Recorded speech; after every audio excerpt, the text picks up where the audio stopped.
অত্যন্ত সংখ্যাপূর্ণ সময়ের সরকার আপনার কাছে বিনয়ের সাথে প্রশ্ন করি, বহুতল ভবন যদি মানুষের উপর ভূমিকম্পে ভেঙে পড়ে আপনি তাদেরকে রক্ষা করার কি ব্যবস্থা আপনি করছেন?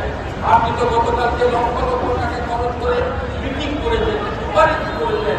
এই সুপারিশ বাস্তবায়নের আপনার কাছে কি পদক্ষেপ আছে?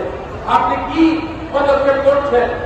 এই সরকারের প্রধান ব্যক্তি আপনার গ্রামীণ ব্যাংকের কত বড় ভবন, ভূমিকম্পে যদি আপনার গ্রামীণ ব্যাংকের ভবন ধসে পড়ে তাহলে আপনি কি ব্যবস্থা করবেন?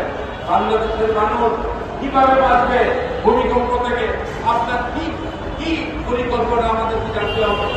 এইটার দায়িত্বে আছে রাজু। রাজু গতকালকে মিটিং করেছে। এই রাজুকে সংস্কারের জন্য কোটি কোটি টাকা ব্যয় করে আমাকে 5 আগস্টের পরিবর্তনের পর এক আমরা অফিসার রাজুকে তার পোস্টিংয়ের জন্য 5 কোটি টাকা অফার করেছে। আমি তো আশ্চর্য হয়ে গেছি, আশ্চর্য হয়ে গেছি। কিসের টাকা?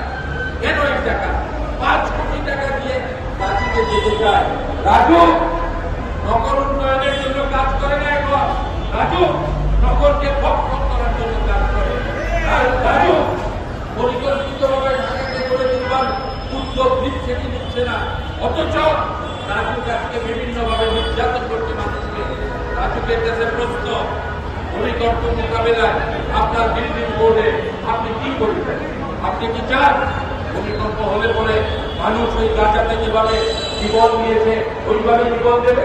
আপনি কি চান হিরোশিমা নাগাসাকিতে মার্কিন যুক্তরাষ্ট্র যেভাবে আণবিক বোমা নিক্ষেপ করে মানুষকে হত্যা করেছে, আজও হিরোশিমা নাগাসাকিতে মানুষের স্বাভাবিক জীবনযাত্রা নাই, মানুষ খাদ্য শস্য উৎপাদন করতে পারে না, ওখানে মানুষ কোন ধরনের স্বাভাবিক উচ্চারণ করতে পারে না? আপনি কি চান হিরোশিমা নাগাসাকির মতো এই ভূমিকম্পে বাংলাদেশের মানুষ যদি আপনি না চান আপনার পরিকল্পনা কিভাবে আপনি রক্ষা করবেন? কিভাবে মানুষকে বাঁচাবেন? কিভাবে অট্টালিকার নিচ থেকে মানুষকে তুলবেন?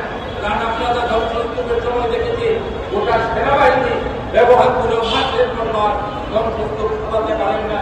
কাজেই বন্ধুগণ, আমাদের জিজ্ঞাসা আপনি ভূমিকম্পে মানুষকে বাঁচানোর কি পদক্ষেপ নিয়েছেন? যদি না নিতে পারেন সরকারের দায়িত্ব আপনি নেন।